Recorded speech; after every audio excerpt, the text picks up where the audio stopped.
All right, welcome back to our government series, looking how the Bible applies to government. Let's just begin. If you look around the world throughout time, we have seen many different forms of governments rise to power and eventually fall. People always want the best from their government, which is natural. That's why we see protests in France and Hong Kong demanding change of their governments.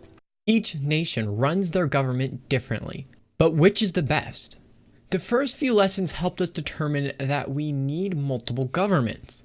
The conclusion was having multiple sovereign nations for purposes of keeping each other nation in check. So this week's lesson's title is called Building Blocks of Government. And so we're left with how governments should be structured and for what purpose. We kind of brought up a few subjects of that in last week's lessons. But this will be going a little bit more in detail of just seeing how the structure should be of a government. And this is a little bit more complex since God does not directly lay out which government structures to follow. So we must figure out the answer by process of elimination and from principles we do know based on the Bible. And so we'll be looking at the principles first, and then in another lesson, we will look at the government structures that do exist and eliminate those by process of elimination. Moving forward, taking a secular stance on government. So let's not get caught up in the false dichotomy in which one's religion relates to one's private life and secularism is the proper stance to take when dealing with the public issues. Such a dichotomy was not present in biblical days, nor is it true of contemporary cultures outside of the West. Those in biblical days and currently outside the West embrace more of an integrated worldview in which their religious views inform all other aspects of their lives and do not occupy a private religious compartment. And this has to do a lot with what we discussed last week, with the morals of the Bible are absolute for all. We don't just take our morals and look at it in a private issue way. This is for all. We don't compartmentalize it. So moving on to the purpose of government. Let's look at what the Bible is clear on. And let's set those standards to compare and contrast what government structures should probably look like. So first, what is the purpose of government? And so in Romans 13:4, for he, rulers and governments, is the servant of God for your good. But if you do what is evil, be afraid, for he does not bear the sword in vain. For he is the servant of God, an avenger, to execute wrath upon him who practices evil. So we'll look at this verse and kind of pull out some of the rationale of what purposes of government there should be. So governments are to be a servant to God, as stated in the verse, to protect you and for your general well-being. One of the primary reasons governments exist is to enforce God's morals law and to punish evil. Government should enact laws to prevent evil and preserve justice, understanding that men are basically evil, needing rule of law to keep peace in society. We aren't perfect, and we aren't basically good as some view us. No, we are basically evil and need the rule of law to keep us in check. Governments are meant to protect their citizens from each other, from infringing upon their rights, along with the government not infringing on those rights either. There's a debate on whether or not the government should protect you from yourself. Though the text does say for your good, it did not say where the harm would come from. So an example of that, I believe, that the government should step in and protect you from yourself would be suicide. Government has every right to protect you from that and get you help. Because they're trying to protect you and protect other citizens. So yeah, we got to protect the citizens. That's one of government, and enforce God's moral law, punish evil, and preserve justice. These are some core purposes that the government needs to enact. So unalienable rights. Now within our Constitution, the phrase that is used that just about everyone knows by heart is all men are created equal and are endowed by their Creator with certain unalienable rights. Just as God gave sovereign authority to nations, God also gave us rights. What rights do we actually have, though? Just because our government may state something does not mean it's correct. That is why we are to be protected from our government if they were ever to become tyrannical. But what right can never be infringed on? As the Constitution states, unalienable rights. Simply put, the government may never stop you from pursuing your meaning or purpose of existing and or life. And no, this is not following your truth, but what we determined as absolute truth. Absolute moral truth. And so let's look at Ecclesiastes 12:13-14, which sums up the human existence. When all has been heard, the end of the matter is fear God, which is worship him with awe-filled reverence, knowing that he is Almighty God, and keep his commandments. For this applies to every person. For God will bring every act to judgment, every hidden and secret thing, whether it is good or evil. Remember, this applies to every person. So unalienable rights is to deny human purpose of existing. And what was that verse we read last? Worshiping God. And so with this verse, we can build a foundation for all people and what they have the right to do. And so first, every person has the right to seek after God and worship him. Now, I do not mean this in the way you might be thinking, such as freedom of religion, that stands to promote any religion and the practice of them. No, the Bible does not seem to promote other religions or even the idea of worshiping in any manner, as there is only one path to God, and God has stated forms that he would like to be worshipped in as well. Remember that when the Israelites entered the land, what did God instruct them to do? Well, in Deuteronomy 7:5, it says, "But this is how you shall deal with them. You shall destroy their altars and break down their images and cut down their Asherim and burn their graven images with fire." God told them to destroy all false gods, temples, and any other religious property that were related to false religions. Why? Because God did not want them to fall prey to false religions and fall away from worshiping the true God. This is why man ultimately has the right to worship the true God, for that was what he was made for. Worshipping false gods brought about judgment and the loss of the promised land. Implementing this into a government, it would be logical then to nationalize or to state what religion is to be followed. Of course, this does not mean they would have to force people to believe, but they could make every effort to have its people educated on the Bible. Now, some might complain that forcing people to read the Bible is wrong, but it would be the same as teaching evolution in classrooms, since it's basically a religion. So going back to the second statement in the Ecclesiastes passage, keeping his commandments. With this, you can build all other rights men might have, and what might be done if not followed. Giving some simple examples of this is Exodus 20:13.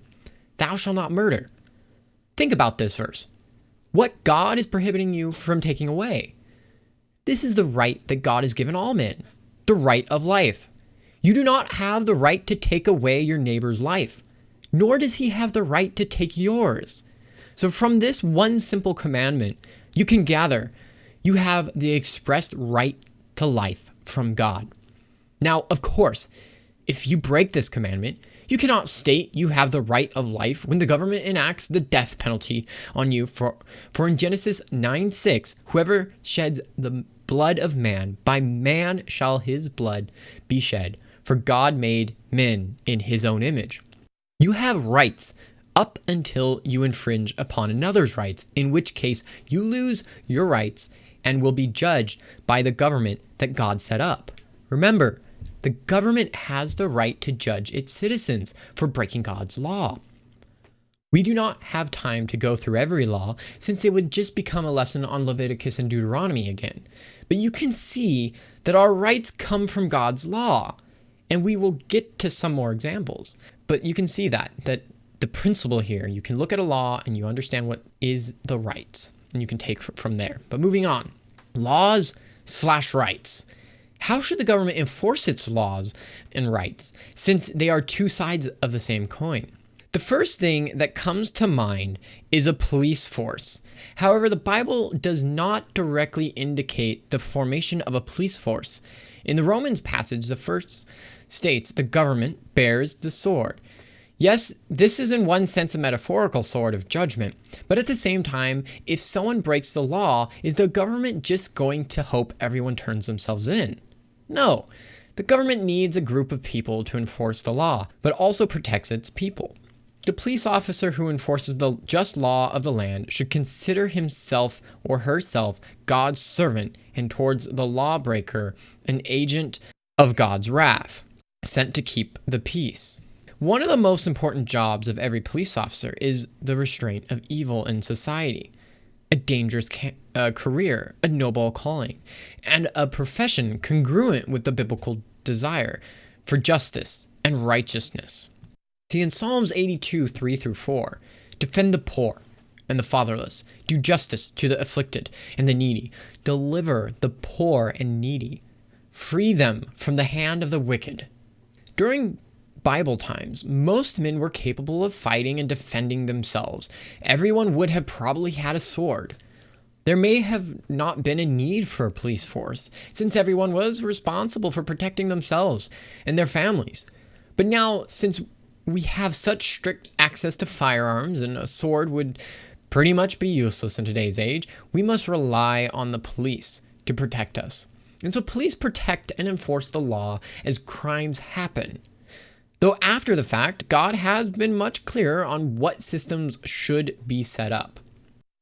In Exodus 18:21-22, it states, "You shall choose out of all the people capable men who fear God, men of truth, hating dishonest gains, and place these men over them, to be rulers of thousands, rulers of hundreds, rulers of fifties, and rulers of tens. Let them judge the people at all times, and let it be that every difficult matter they shall bring to you, but every small matter they shall judge, so that it will be easier for you, and they will bear the burden with you." Another passage in Deuteronomy 16:18-19, "You must appoint judges and officers in all your gates, which the Lord your God gives you throughout your tribes, and they shall judge the people with righteous judgment. You must not pervert judgment, nor show partiality. You must not accept a bribe, for a bribe blinds the eyes of the wise and perverts the words of the righteous."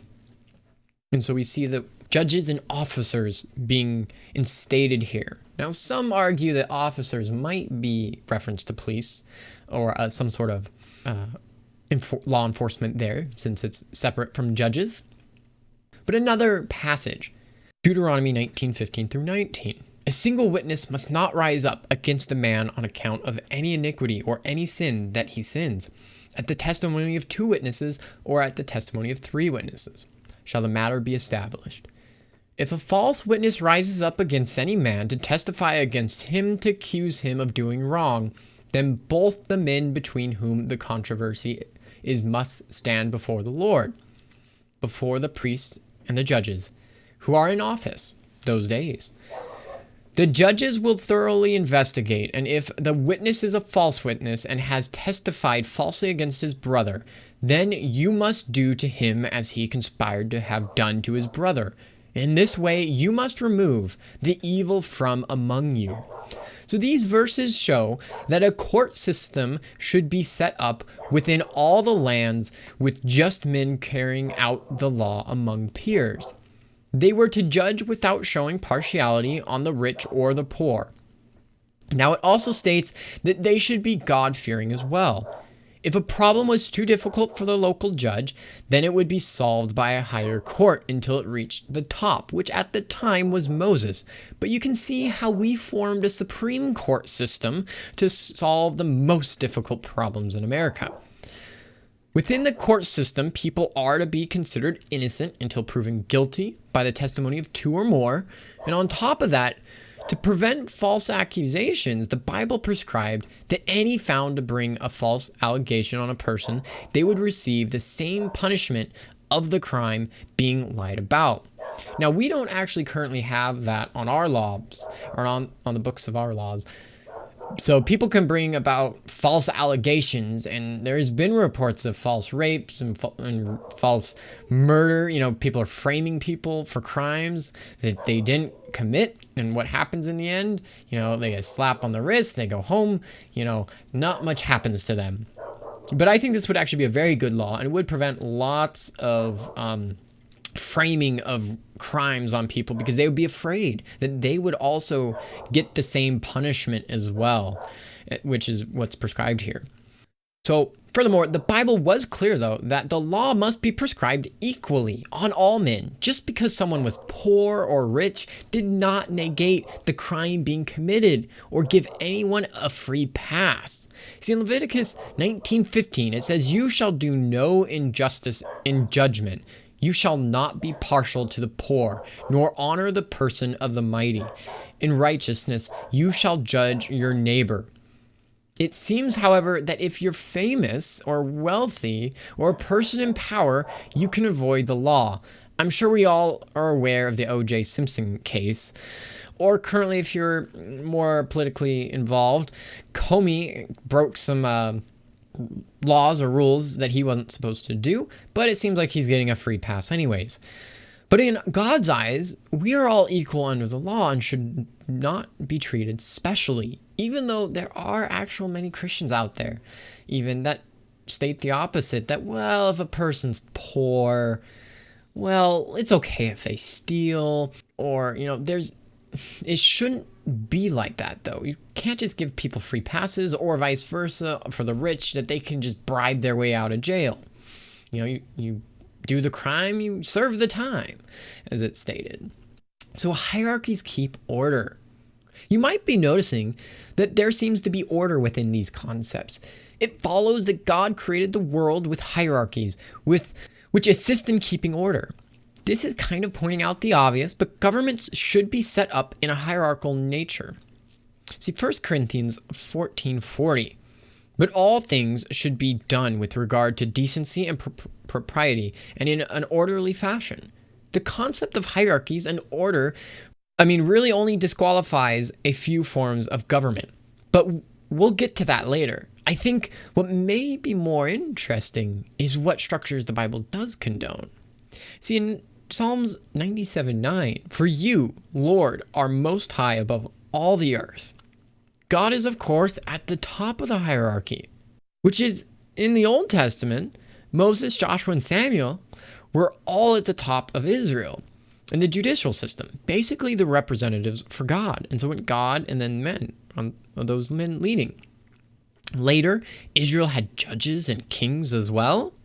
And so when we get to the New Testament and it talks about structures of the church and the family unit, we see more hierarchies. In 1 Corinthians 11:3, it says, "But I want you to know that the head of every man is Christ, which the head of woman is man, and the head of Christ is God." And so you kind of see this dichotomy here that it goes God, Jesus, man, and woman. Another passage here is in 1 Timothy. "And I do not permit a woman to teach or to have authority over man, but to be in silence. For Adam was formed first, then Eve." And so you might be seeing where I'm going with this within the government structure. And it might be the most controversial thing I say today, but it seems that the Bible does support a male-led hierarchy. We rarely see women in leadership roles in the Bible. Paul anchored in this last passage his reasoning in the created order in Genesis, not a culturally based opinion, which is the first argument people make, is that there were no women in power only because it was cultural. Other reasons that support a male-led society is that God took the masculine role as father, not as a woman. God could have taken the feminine role since he is neither male nor female, but he still chose the masculine role to set a standard. Every leader of Israel was a man, and the Bible instructed the church to be ran by a man. So hierarchies, keeping orders continued. In no way, actually, does the Bible ever paint women in leadership roles as a positive thing. But it is something God uses to shame the men into action. And we see that in Isaiah 3:12. "As for my people, children are their oppressors, and women rule over them. O my people, those who lead you cause you to err and destroy the way of your path." So many feminists might bring up Deborah, but this was during times of great moral and spiritual decay for Israel. Men were no longer exercising moral or spiritual leadership, as we can see in Barak's refusal to go to war without Deborah by his side. The men were no longer acting masculine, nor taking proper responsibilities. God called women into spiritual leadership roles as an exception to his design in order to shame the men into bringing the nation back to God and into exercising their God-given responsibility to lead in the church, the home, and the nation. This is not to diminish women. It's just God created them with different roles. God created women to be helpmates to men. Now, I believe, however, within our system, United States, that if we are given two options, one being anti-God and the other a believer, that is a woman, then of course, by all means, vote for the woman. We would want a Christian, as we just discussed last time. And so a true leader, another thing that would be at least controversial in our culture, is that the leader should also be a strong believer in God. What did God look for when selecting a ruler? Well, in 1 Samuel 16:7, but the Lord said to Samuel, "Do not look at his appearance or at his physical stature, because I have refused him. For the Lord does not see as man sees. For man looks at the outward appearance, but the Lord looks at the heart." It's not appearance or strength, but his heart. And in Acts 13:22, it says, "I have found David, the son of Jesse, a man after my own heart, who will do all my will." And so God wants a true believer so that his will and absolute moral law will be enacted. You could argue for a theocracy, as the leader should be a true believer and representative of God, trying to enact his will on the nation. Now, how big? So we've talked about who should lead, that the government should be structured and hierarchical, and for what purpose.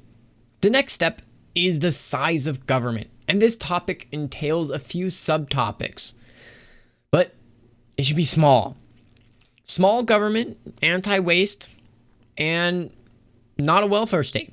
And within those is works and productivity and meritocracy-based society. We must define what a small government is, which we will go back to what the purpose and role of government, I believe the way God structured Israel with a hierarchical court system is the ideal system to follow. It's very small. When kings came around, so did a military, but even with that, the government only grew a little. It never got to the size it is today. Essentially, the government only functions are to provide its citizens with a court to solve civil disputes such as theft, fraud, or contracts, and property rights, along with, the police or military to protect its people from foreign and domestic threats.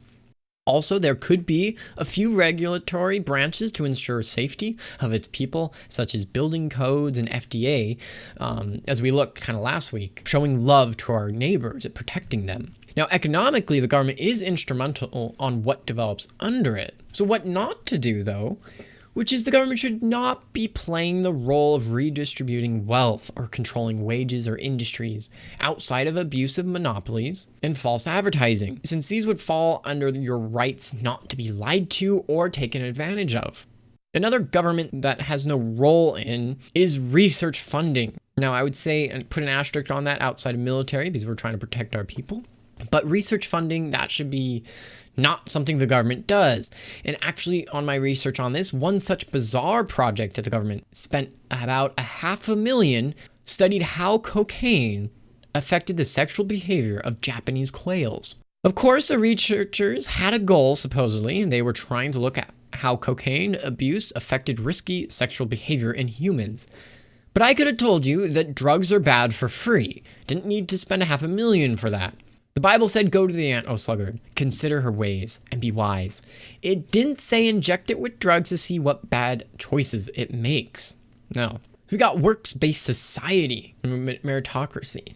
This brings us to how the government should support a work-based society, opposed to the welfare state that supports the lazy and unemployed. Jesus rightly said in Matthew 26:11, "For you have the poor with you always, but me you do not always have." The idea that we could reach a utopian society by redistributing wealth so that there are no poor people is impossible. If there is always poor people and you're always funneling money to them, you will eventually run out of money, since money is a limited resource, where Jesus said you'll never run out of poor people. Now, taking care of the poor, of course, this is not to say we ignore them. Jesus was most likely also partially quoting Deuteronomy 15:11.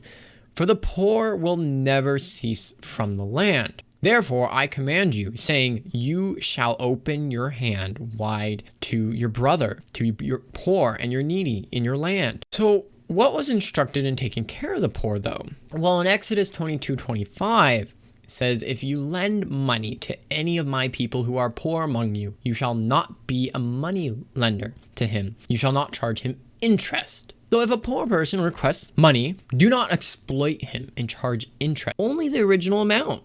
We've got another passage in Leviticus 25:35. If one of your brethren becomes poor and falls into poverty among you, then you shall help him like a stranger or a sojourner, that he may live with you. Using the phrase falls into, the Bible here seems to be addressing accidental poverty, not necessarily those who choose the lifestyle. God instructs his people to not reject those who become poor, instead reach out to support them. Now, how exactly could be answered in the next verse? In Leviticus 23:22, when you reap the harvest of your land, you shall not wholly reap the corners of your field when you reap, nor shall you gather any gleaning from your harvest. You shall leave them for the poor and for the stranger. I am the Lord your God. So here we see God providing a way for the poor to find food and work to support themselves. Notice how the verse did not just hand out what was harvested, but that the poor had to get it themselves. This was a way to weed out those who did not want to work and just wanted handouts. Even the one that says lend money assumes he will pay it back at some point. The previous verse that we were reading. So it seems best that our society would also set up a system that would provide jobs for the poor and a way for them to eat. Charity, a personal responsibility. There's a few things here we can gather with all those verses. It had you as the one providing help. None of those verses instructed people to complain how someone else or the government has lots of money and that they should take care of it and give to the poor. No, it started with you, the individual. See, taking care of the poor is meant to be a personal responsibility, not the government's job. Sure, there might be a place for them to help find them a job, but simply to hand out money does not necessarily help, and actually sometimes can make the situation worse. Taking care of the poor should not be forced, but done out of the heart. Some would say the government forcing you to give up your money for charity defeats the purpose. If you were walking by a homeless person and someone else walked up and put a gun to your head demanding you give the homeless person money, and you do, did you do any good, since you may have not have planned to or even wanted to give the person money? And so this is really a debate on, do the ends justify the means? Or does the intent of the heart even matter at all in these situations? Should we just point a gun to everyone and say, cough up some money because we got to take care of the poor, and just start redistributing the wealth? I would say, even though this verse is not necessarily speaking about charity, because it's speaking about tithe, I believe it still makes sense and is applicable in these situations. And so 2 Corinthians 9:7, let each one give thoughtfully and with purpose, just as he has decided in his heart, not grudgingly or under compulsion. For God loves a cheerful giver and delights in the one whose heart is in his gifts. You notice this is without compulsion. We're not being forced. God wants you to give willingly, that you want to, and joyfully. What good would giving to the poor and begrudgingly doing it? Is taxation as a concept moral? And what model should we be using? Currently, under the United States, we have a progressive tax where the more you make, the more you're taxed, which can go as high as 50% of your income. And that's if you combine the federal and state. Now, that's not even including local or property tax. And so that could be even higher. Now, as much as I'd like to state all taxes are theft and are wrong, it does not seem to be the case. If we look at Luke 20 through 25, it states, he said to them, this is Jesus speaking, then pay to Caesar the things that are Caesar's, and to God the things that are God's. Now in Romans 13:7, it says, render therefore to all their due. Taxes to whom taxes are due, customs to whom customs, fear to whom fear, honor to whom honor. Now I believe there are limits.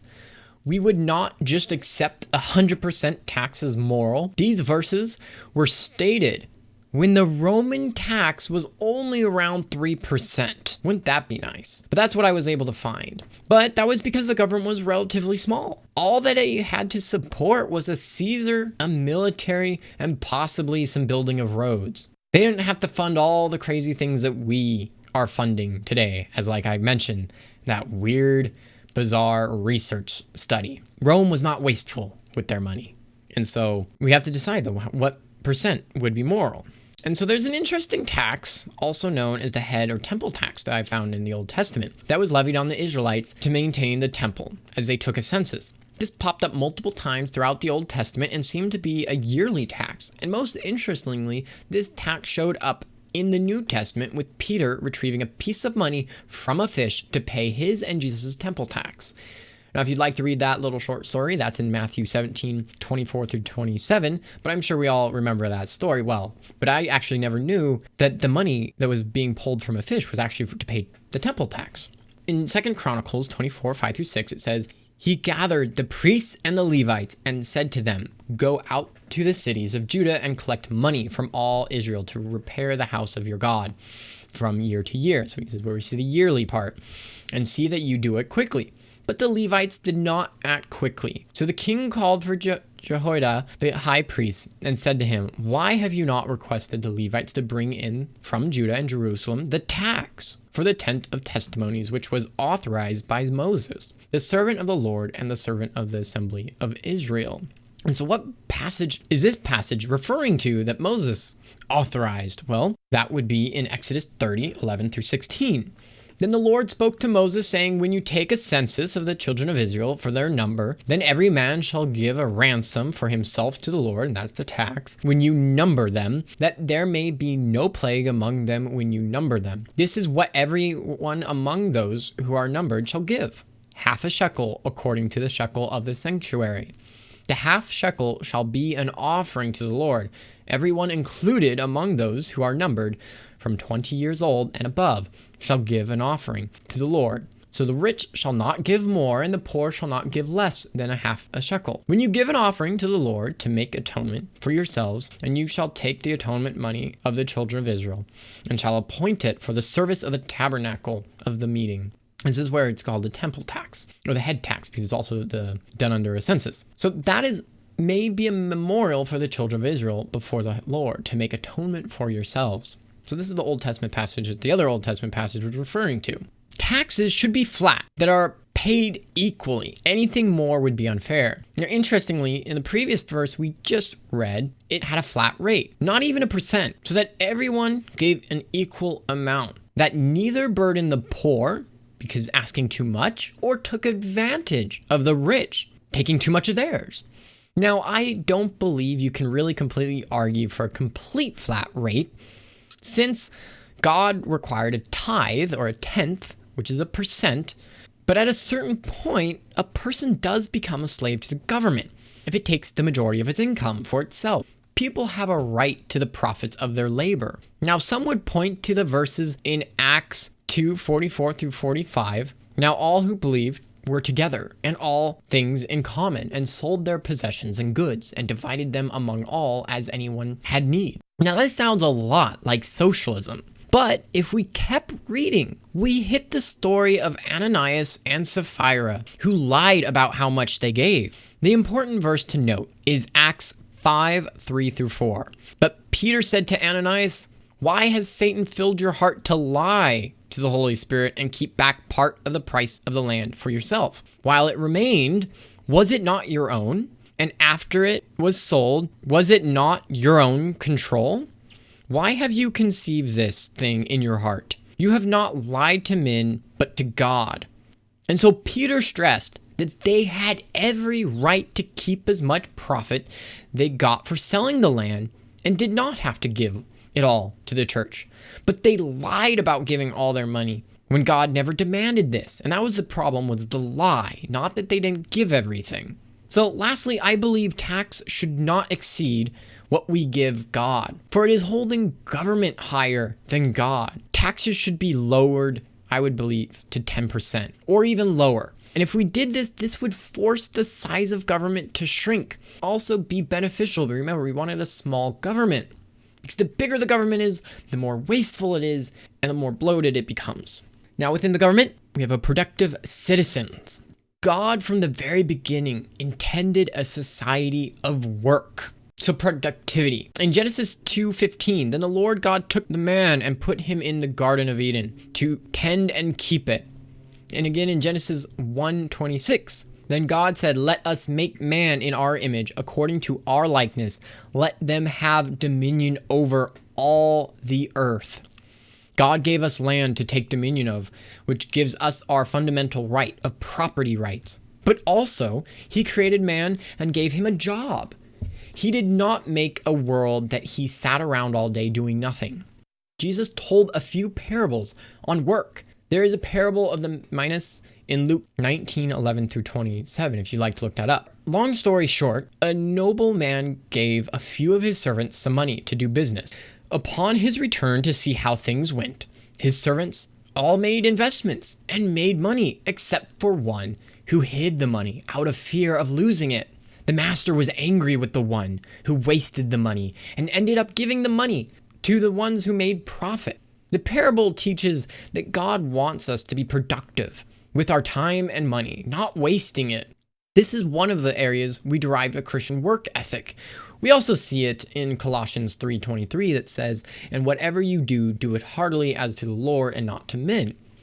But this is our motivator, that we do all things for God. But with this, we can derive a society that promotes a productive lifestyle, that each person should work to participate and be a useful citizen, not just someone who sits around and leeching off of the government, just taking advantage of every handout there is. No, we should be productive in society, as in a sense that we're taking care of each other, working for each other's good. Now, free markets. Another parable that talks about work is the parable of the workers in the vineyard, which is in Matthew 21 through 16, if you'd like to look that one up as well. But a landowner went out multiple times hiring people to do different amounts of work. At the end of the day, the landowner paid everyone the same. This made the ones who worked the longest hours complain about how there were some who only worked a little, but were paid the same. Which the landowner responded, but he answered one of them and said, friend, I am doing you no wrong. Did you not agree with me for a denarius? Is it not lawful for me to do what I wish with my own things? This is really interesting, since it's fundamentally arguing for equal pay for unequal work. So meaning no standard of pay, no minimum wage in a sense. So what Jesus was saying is the business has a right to spend their money however they want. As long as you agree to the stipulations, you can't complain. You sign the contract in a sense. But people argue for a livable wage today, or complain that Walmart needs to pay their workers more. You constantly keep hearing about $15 an hour or more now that many states have actually moved to that. They never seem to remember that they signed up for this position at that rate. If you didn't want the job, you didn't have to sign up for it.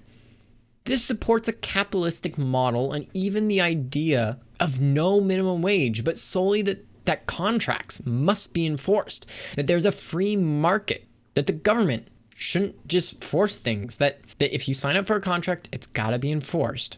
And so it is a very interesting thing to think about this parable, but it is really applying the concept of free markets. So takeaways. I know it's a little bit longer lesson, but what can we get from this? Well, we should not separate our religious views from any part of our lives. We don't want to go away with moral relativism, as we discussed last week as well. Government is meant to enforce God's moral law on all society. We got to stand up for God's law. Now, laws and rights are two sides of the same coin. We look at God's moral law and we see what right, in a sense, is it protecting? You got, thou shalt not steal. Okay, what are we protecting? Well, property rights from other people. Don't murder. Okay, what rights? Life, the right of life. So we get those laws and rights are two sides of the same coin. It's a very interesting dichotomy there. Now, another thing is hierarchies keep order and are not inherently evil. I know within our society, lots of vocal people say that hierarchies are evil and we need to destroy them and we need to be, in a sense, a flat society, all or in a sense equal in that sense of roles. Really causes problem within society. Now, a society without hierarchies, actually, there's only a few that really promote that. We'll discuss that next week. But also another thing is be productive. As Christians, we want to be productive citizens, working, being useful for society. I know for me personally, when I go to work, I think of that a lot of like, okay, hey, how am I benefiting society with my work? Now, lastly, charity is a personal responsibility. It's not something that we complain to the government that says, oh, government, you need to take care of the homeless. Oh, you need to take care of the poor. Or we need to complain to the millionaires. Hey, you have so much money. Government, let's tax it all. Let's take away their money and then give it to the poor. No, that's not what the Bible prescribed. It prescribed that you take care of them in some way. And so this is just showing us how certain governmental structures that I could find within the Bible that I thought were pretty clear that we could argue for. And so next week or the next lesson, we're going to try and look at some of these principles and then look at the different actual government structures that exist and see if they pass or fail these in a sense and which ones can exist. Because obviously God doesn't say that, okay, we're only allowing democracies, we're only allowing republics, or we're only allowing communism. It's like God doesn't have that anywhere in the Bible. So you have to look at it through principles and what he does promote and see what God does allow in a sense. But thank you for listening in. I know it's a long one. Hopefully you gathered a lot from it, and we'll see you next time.